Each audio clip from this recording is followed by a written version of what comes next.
Hai anak-anak hebat dan cerdas, jumpa lagi dengan Ibu di tema 3, subtema 3, muatan pelajaran IPA untuk kelas 4 SD.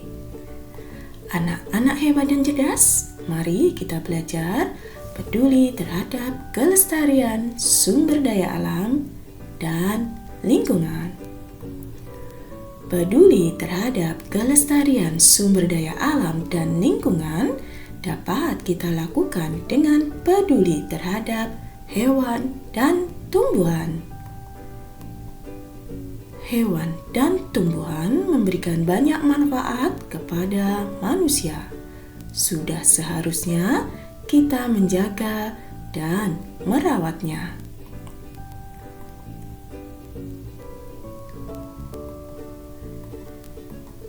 Tumbuhan yang tidak terawat mudah terserang hama dan penyakit. Misalnya, tanaman tomat yang tidak terawat akan terlihat layu dan tidak segar.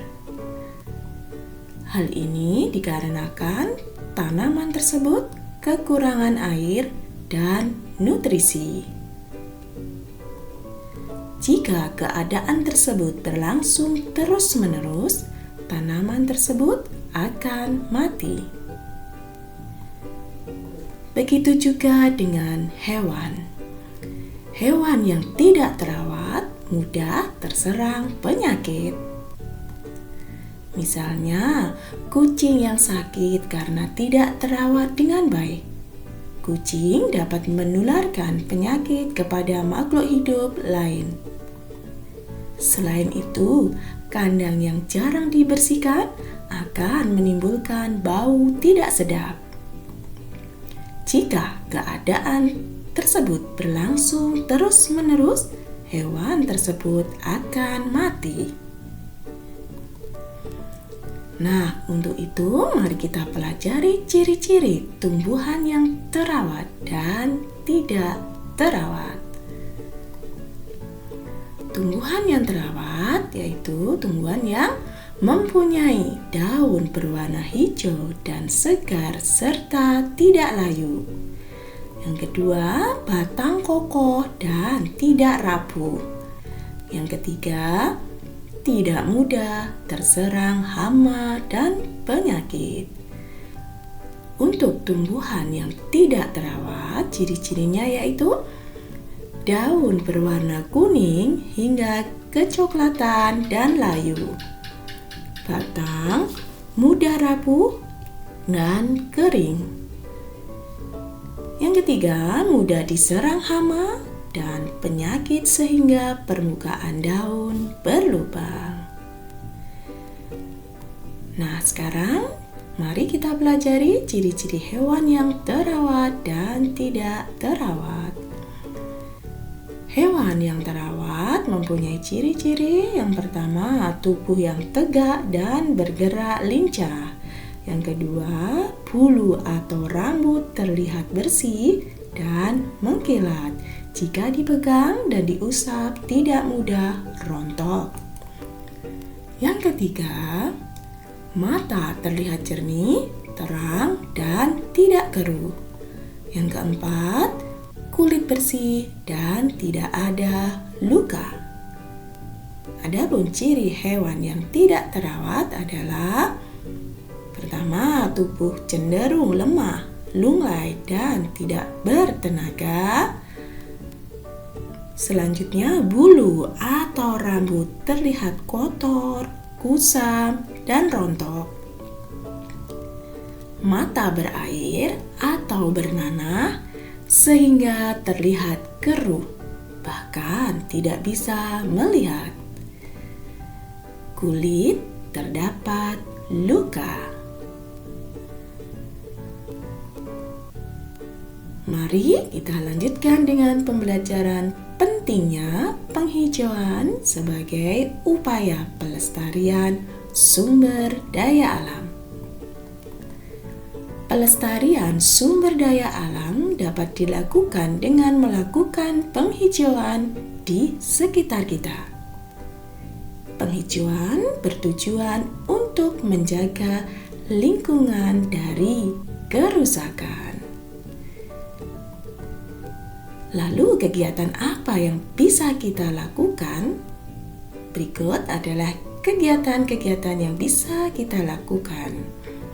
Yang pertama, membenahi tanah bekas galian pertambangan atau memupuk tanah untuk mengembalikan kesuburan tanah.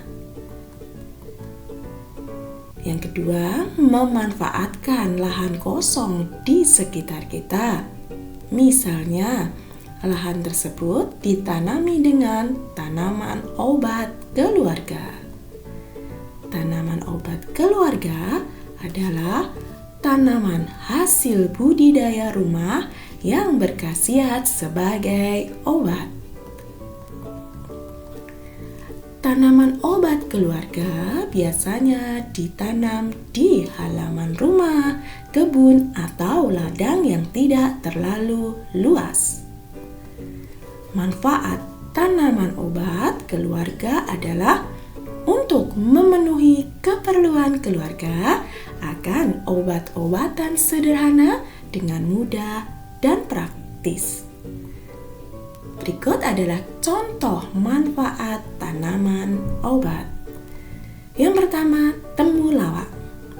Temulawak berfungsi untuk meningkatkan daya tahan tubuh, juga bisa mengobati sakit kuning, diare, emah, perut kembung, pegal-pegal, menurunkan kadar lemak, dan bisa juga mencegah penggumpalan darah.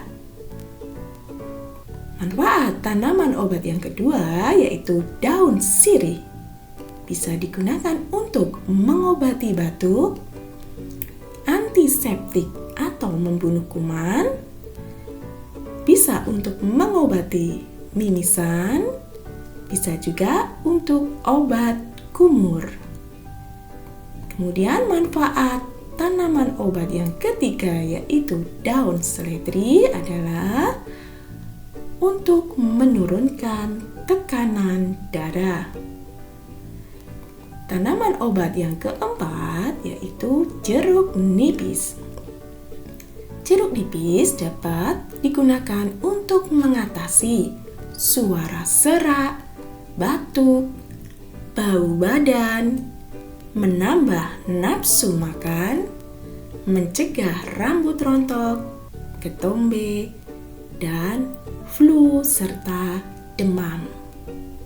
Manfaat tanaman obat yang kelima yaitu kunyit. Kunyit bisa digunakan sebagai ramuan jamu, menghilangkan gatal, pencegah kanker, dan juga menurunkan kadar lemak darah atau kolesterol. Tanaman obat yang keenam adalah kencur. Kencur bisa digunakan sebagai obat influenza pada bayi, masuk angin, sakit kepala, batuk, dan keseleo. Anak-anak hebat dan cerdas, begitu banyak manfaat hewan dan tumbuhan yang diberikan untuk manusia. Maka dari itu, kita harus mencintai hewan dan tumbuhan. Lalu, bagaimana cara mencintai hewan dan tumbuhan? Cara mencintai hewan dan tumbuhan dapat kita lakukan dengan cara yang pertama yaitu cara mencintai hewan. Membuat kandang yang layak, memberi makan dan minum secara teratur, melakukan pemeriksaan kesehatan hewan, membersihkan kandang dan lingkungan di sekitar kandang. Nah, selanjutnya kita juga dapat mencintai tumbuhan dengan cara menyiram tumbuhan secara teratur, memberi pupuk pada tanaman, memberi obat pembasmi hama, membersihkan bagian tumbuhan yang layu, melindungi tumbuhan dari gangguan hewan. Nah, Anak-anak hebat dan cerdas, begitu banyak manfaat hewan dan tumbuhan bagi kita. Sudahkah kalian mencintai hewan dan tumbuhan? Demikian pembelajaran kita kali ini. Terima kasih dan salam sehat, tetap semangat.